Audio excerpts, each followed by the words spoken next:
이 열왕기상 19장에 있는 말씀은 하나님의 능력을 보여주는 능력장이라고 할 수 있어요. 우리가 너무나 잘 알고 있는 이 바알의 선지자 그리고 아세라의 선지자 850명이 이 지금 이 엘리야라고 하는 한 사람과 싸워서 그들이 대패하고 또 그들이 그 안에서 죽임을 당하는 것을 보여주고 있는 거죠. 이 하나님의 살아계심의 능력은 사실은 말씀의 능력이었어요. 그래서 말씀의 능력은 그 말씀의 이 능력을 통해서 하나님 앞에 깨끗하고 거룩하고 그리고 온전하게 하시는 하나님의 능력이라고 말씀하고 있는 거죠. 그런데 오늘 그 말씀의 능력이라고 하는 것이 도대체 뭐냐라고 하면은 그것이 오늘 이 18장 1절에 보시면 많은 날이 같이 지나고 제3년에 여호와의 말씀이 이렇게 시작해요. 이 가뭄의 시간에 가장 중요한 게 뭐냐면 하나님의 말씀이 없는 시대를 얘기하는 거예요. 이 가뭄의 시대죠. 그러니까 그 가뭄의 시대에 이 말씀이 없는 시대. 그러면 왜 이 말씀이 없는 시대가 가뭄의 시대가 됐을까? 그건 당연하게 이 가나안 땅이기 때문에 그렇다는 거예요. 이 가나안 땅의 가뭄은 세상의 다른 어떤 땅과의 가뭄하고 달라요. 지난번에 우리가 이 말씀을 살펴봤듯이 우상 숭배를 하는 것이 바로 이 가뭄의 시작이라고 하나님께서 신명기에 있는 말씀을 통해서 우리에게 말씀하신 거예요. 그들에게도 말씀하신 거고 오늘 우리에게도 말씀하시는 거죠. 그러니까 그 가나안 땅은 젖과 꿀이 흐르는 땅이라는 거잖아요. 젖이라는 게 생명줄이에요. 그리고 꿀이라는 것이 기쁨의 이 만족의 이런 그런 이런 감정을 말하는 거예요. 그러니까 그 땅은 가나안 땅은 젖과 꿀이 흐르는 땅. 다시 말해서 그 말씀의 생명줄을 통해서 그 말씀의 기쁨을 누리고 살아갈 수 있는 땅이 바로 가나안 땅이라고 할 수 있는 거죠.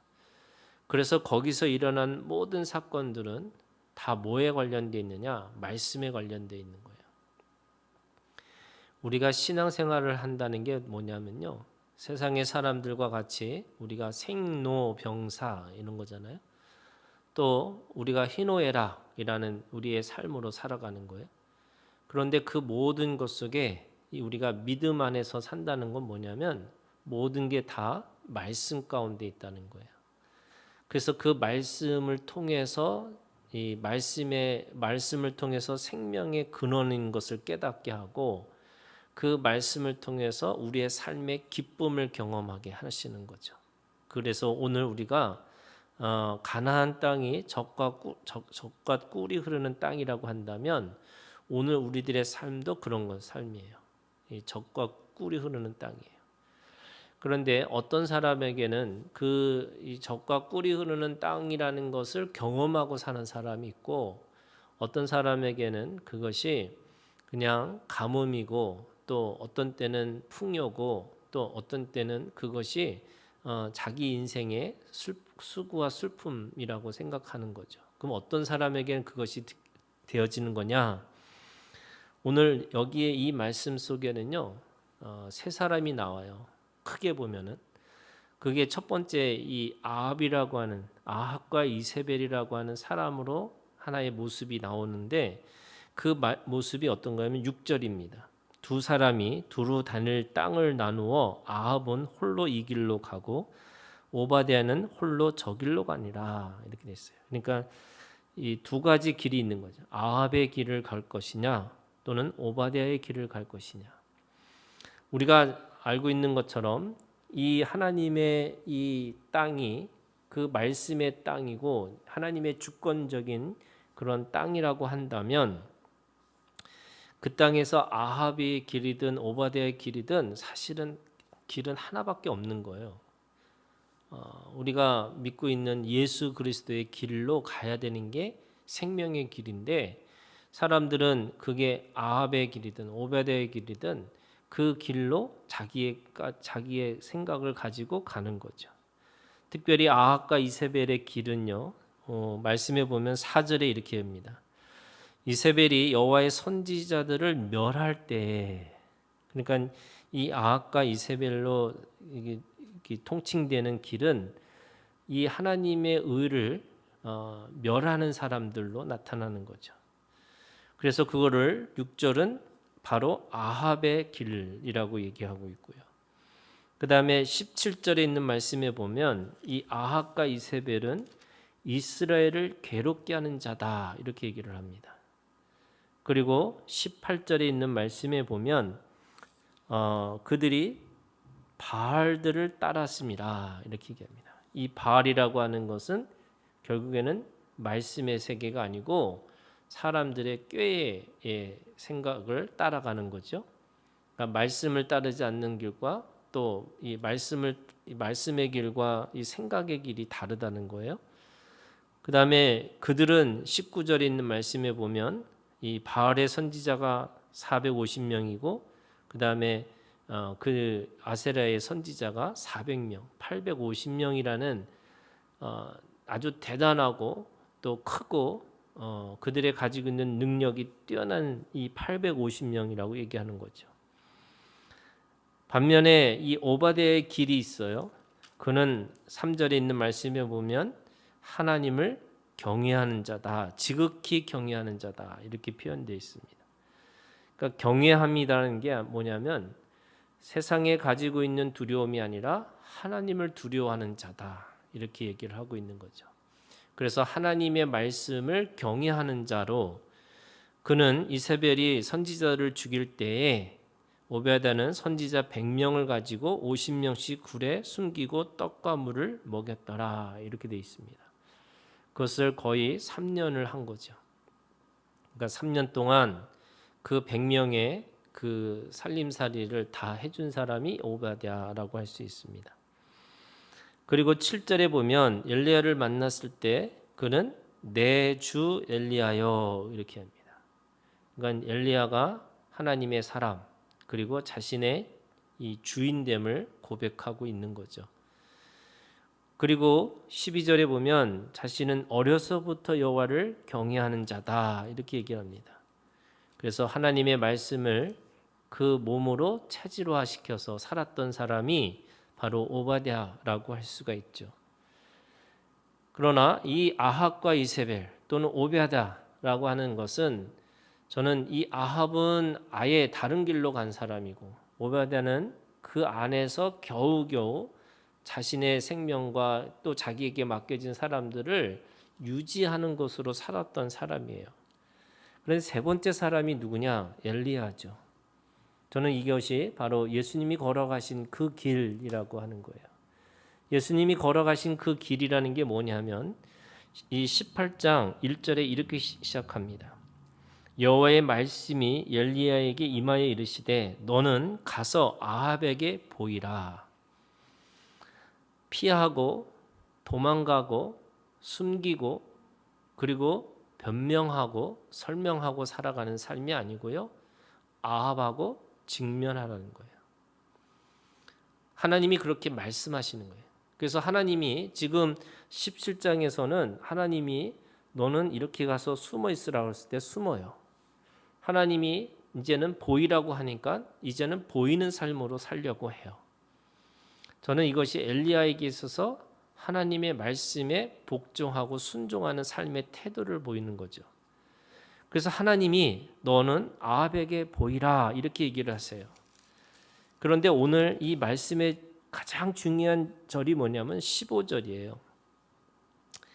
엘리야가 이르되 내가 섬기는 만군의 여호와께서 살아계심을 두고 맹세하노니 내가 오늘 아합에게 보이리라. 하나님이 아합에게 보이라 명령하셨어요.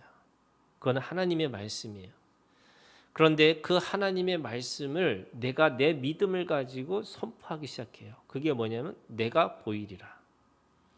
하나님이 보이라라고 하는 것은 우리가 가지고 있는 말씀이에요. 그런데 어떤 사람은 그 말씀을 지키는 자가 있고 어떤 사람은 지키지 않는 사람과 같은 거죠. 그러니까 오늘 이 엘리야가 가지고 있는 믿음 또는 예수님의 길은 하나님의 말씀에 듣고 그 들은 것에 대해서 자신이 그것을 분명하게 고백하고 있는 거예요. 선포하고 있는 거죠. 내가 이제 오늘 아합에게 보이리라라고 말씀하고 있습니다. 그러면서 그 유명한 이 바알과 아세라의 선지자들 850대 1로 싸우는 거예요. 그 바알과 아세라의 선지자들 850명과 이 한 사람 엘리야라고 하는 이 한 사람의 이 진리를 향한 전쟁. 그래서 누가 살아있는지, 누가 진리인지, 누가 진실인지를 지금 이 영적 전쟁을 또는 하나님의 능력을 보여주는 전쟁을 하는 거죠. 그러면 그 전쟁에 참여하는 자가 누구냐? 하나님의 말씀을 들은 자지만 그 사람이 그걸 통해서 자기의 입술로 고백한 사람이에요. 내가 아합에게 보일 것이다.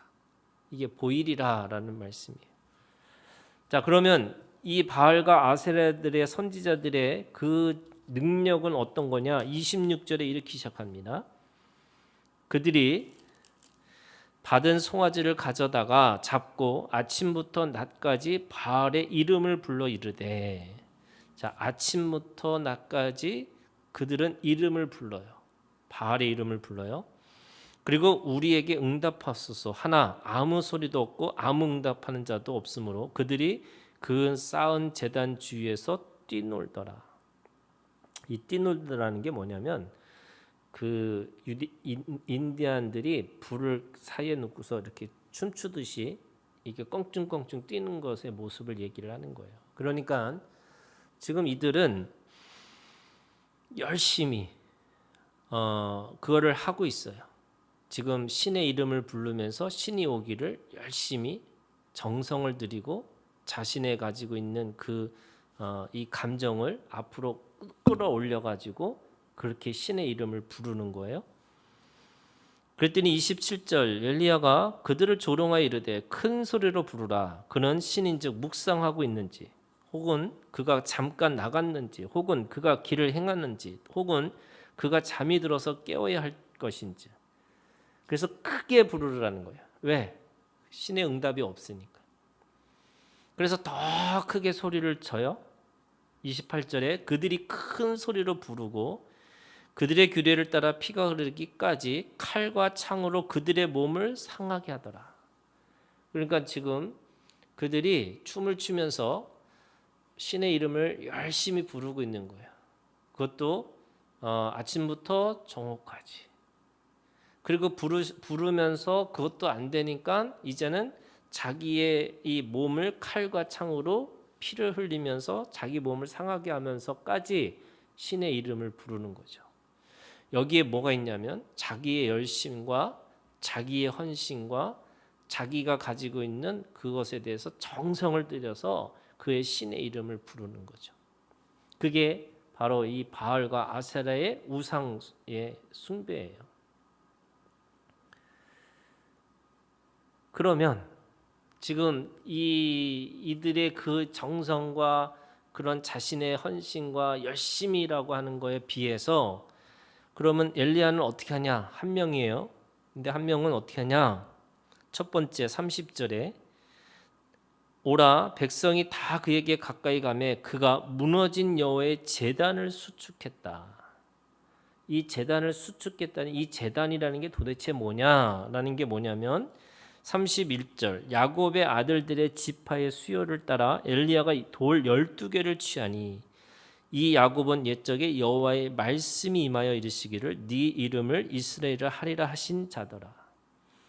이 12개라고 하는 것이 뭐냐면요. 그게 하나님의 약속이에요. 이 12개의 돌, 이 12를 통해서 하나님이 뭐 하시냐면 그 12를 통해서 맹세하면 하나님께서 그 약속을 지키시겠다는 거예요. 그래서 이스라엘 이게 원래 의미는 하나님이, 그러니까 이게 원래 의미 이런 거예요. 하나님이 이긴 자인데 이거를 바꾸셔서 하나님을 이긴 자로 바꾸셨어요. 그러니까 하나님 앞에 이 야곱의 이 대퇴부를 치어서 이게 평생의 불구로 만드시면서 이름을 야곱에서 이스라엘로 만드셨는데 그를 하나님을 이긴 자 이렇게 불러주신 거예요. 근데 왜 하나님을 이겼다고 왜 이 이름을 그렇게 주셨을까? 그것은 뭐냐면요, 전지전능하시고 무소부재하신 그 하나님, 그래도 누구에게도 매인바되지 않고 가장 자유로우시고 가장 창조적이시고, 그래서 하늘에 계셔서 혼자 홀로 계셔도 충분히 살아계신 하나님이신데도 하나님이 어떻게 하셨냐면 이 이스라엘이라고 하는 이름을 두고 맹세하신 거예요. 내가 너에게 있어서 내가 약속한 대로 내가 너를 지키고 너를 보호하고 너에게 매인바 되겠다. 이것이 이스라엘의 이름이에요. 그러니까 엘리야는 지금 뭘 하고 있냐면 열심히 하는 게 아니에요. 무너진 이 제단을 다시 쌓는 거예요. 무슨 말이냐? 그들로 그 모든 백성들에게 하나님의 말씀을 기억나게 하는 거예요. 그게 뭐냐면 너희가 이스라엘 백성이라는 거예요. 너희가 약속된 백성이라는 거예요. 지금까지 그들은 어떻게 살았냐면 고아처럼 살았어요. 고아가 뭐냐면 아버지가 없는 사람이에요. 그러면 아버지가 없는 사람은, 고아는 무엇을 먹을까 입을까 마실까를 자기가 노력해서 자기가 열심히 그거를 애써서 거둬지는 사람이에요. 그런데 이스라엘이라고 하는 이름이 뭐냐면 너에게는 아버지가 있다는 거예요. 그래서 무엇을 먹을까 입을까 마실까를 염려하지 마라. 하늘의 아버지가 너의 필요를 다 아신다는 거예요. 그게 뭐냐면 이스라엘이에요. 이 12개의 돌을 쌓고 이스라엘이라고 하는 이름이 부른 게 뭐냐면 하나님한테 이런 거죠. 하나님, 말씀을 기억하여 주시옵소서. 하나님, 우리 민족과 맺은 그 언약, 약속을 기억해 주시옵소서. 이 지금 바알과 이 에스라의 선지자들은 그 신을 달래기 위해서 끊임없이 노력하고 끊임없이 자신의 몸을 희생시키면서, 그래서 열심히 믿어서 그 열심을 통해서 뭔가 얻으려고 했는데 그 신은 죽은 신이니까 말하지 않고 들리지도 않고 반응하지도 않아요. 그런데 살아계신 하나님은 인격적인 하나님이시기 때문에 약속하셨기 때문에 그 약속을 계속, 지금 엘리야는 뭐냐면 그 약속을 기억나게 하는 거고 그 약속을 지키시라고 하나님 앞에 말씀드리는 거예요. 그러면서 뭐라고 그러냐면 32절에 그가 여호와의 이름을 의지하여 그 돌로 제단을 쌓고 제단을 돌아가며 곡식 종자 두세 알을 둘 만한 또랑을 만들고 또 나무를 버리고 송아지에 각을 떠서 나무 위에 놓고 이르되 통 넷에 물을 채우다가 번제물과 나무 위에 부으라 하고, 또 이르되 다시 그리하니 또 이르되 세 번째로 그리하라 하여 세 번째로 그리하니 물이 제단으로 두루 흐르고 도랑에도 물이 가득 차더라. 이 물이라는 것이 사실은 어디에 있는 말씀이냐면요, 이 사무엘상 7장 6절에 있는 말씀에 이 미스바에서 이 회개 운동이 일어날 때 그들이 그 제단에다가 물을 부어요. 그게 미스바의 회개 운동이에요. 그러니까 지금 뭐 하고 있는 거냐면 하나님 약속을 지키세요. 그리고 우리도 주님 앞에 돌아가겠습니다. 라고 하는 회개의 결심을 그렇게 표현하고 있어요. 그러면서 또 뭐라고 그러냐면 36절 저녁 소재 들을 때에 이르러 선지자 엘리야가 나아가서 말하되 아브라함과 이삭과 이스라엘의 하나님, 아브라함의 약속, 이삭의 약속, 이스라엘의 약속, 그리고 죽은 자의 하나님이 아니라 산 자의 하나님, 그래서 그 하나님 앞에서 주께서 이스라엘 중에서 하나님이신 것과 내가 주의 종인 것과 내가 주의 말씀대로 이 모든 일을 행한 것을 오늘 알게 하옵소서. 지금 이런 거예요. 내가 하나님이 하나님 되신 거고 내가 하나님의 종인 거고 그리고 하나님의 말씀대로 이게 뭐냐면 다 하나님의 말씀대로 했다는 거예요. 그래서 열심히 하는 게 아니에요. 뭔가 노력해서 되는 게 아니고 그게 뭐냐면 하나님의 말씀대로 되어진다는 거예요. 그러고 나니까 불이 내려서 그래서 이제는 하나님이 그 역사를 능력을 보여주세요. 그랬더니 39절 모든 백성이 보고 엎드려 말하되 여호와 그는 하나님이시로다. 여호와 그는 하나님이시로다. 지금 이 850대 1은 그런 의미에서 사실은 말씀의 능력이라는 게 뭐냐면 이 능력이라는 게 사람들이 뭔가 대단한 역사를 이룬다는 거 생각하는데 그것이 뭐냐면 바로 능력의 문제가 아니라 진리의 문제라는 거예요. 우리가 이 귀신을 쫓는 것도 귀신 쫓는 게 능력의 문제가 아니라 진리의 문제라는 거예요. 오늘 우리가 가지고 있는 가장 중요한 게 뭐냐면 우리 가운데 예수 그리스도가 있느냐는 거예요. 그게 진리잖아요. 근데 사람들은 뭘 보냐면 능력을 보는 거예요. 능력이 있는지 없는지. 그게 진리가 있는지 없는지를 봐야 되는데 사람들은 진리를 보는 게 아니고 그 능력이 그래서 어떻게 해요? 850명이에요. 근데 여기는 한 명이에요. 여기는 계속 비는 거예요. 시간도 자기의 몸도 그렇게 희생하고 헌신하면서 그 신에게 열심히 뭔가 자신의 것을 보여줘야 된다고 생각하는 거예요. 그런데 엘리야는 그냥 가장 간단한 그들의 이스라엘 민족의 그 하나님과 맺은 그 약속을 기억하면서 12개의 제단을 쌓고 거기에 하나님의 말씀대로 하나님 말씀을 지켜주시고 우리가 그 말씀을 따라서 다시 회개하고 돌아가겠습니다 라고 하는 것으로 하나님의 진리를 드러내주는 거죠. 그래서 능력의 이 영적 전쟁은 능력의 싸움이 아니라 진리의 싸움이라는 거죠. 그래서 오늘 우리가 하나님 앞에 이 진리의 싸움으로 살려면 어떻게 되느냐? 저는 그래서 다시 보는 거예요. 하나님이 보이라 그랬더니 어떻게 해요? 내가 보이겠다는 거예요.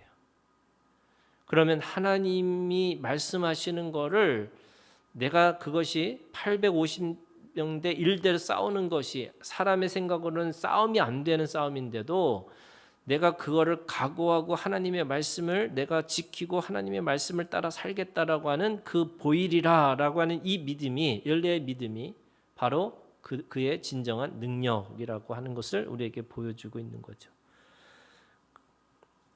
그러면서 큰 비가 내리는 역사가 일어나는 거예요.